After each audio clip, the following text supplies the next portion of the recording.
कि दोज़ख में मैं तो क्या, दोज़ख में मैं तो क्या, मेरा साया न जाएगा।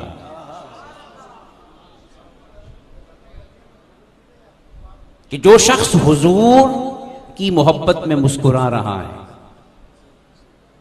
मैं तो कहा करता हूं खुदा की कसम वो मरते हुए भी मुस्कुराएगा।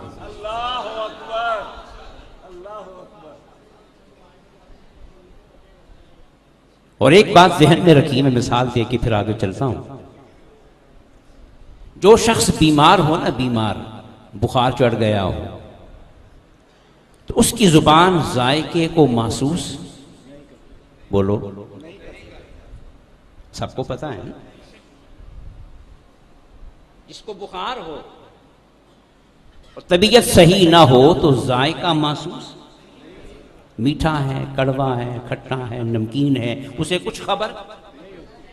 जिसको महसूस होगा ना जायका, वो झूमेगा।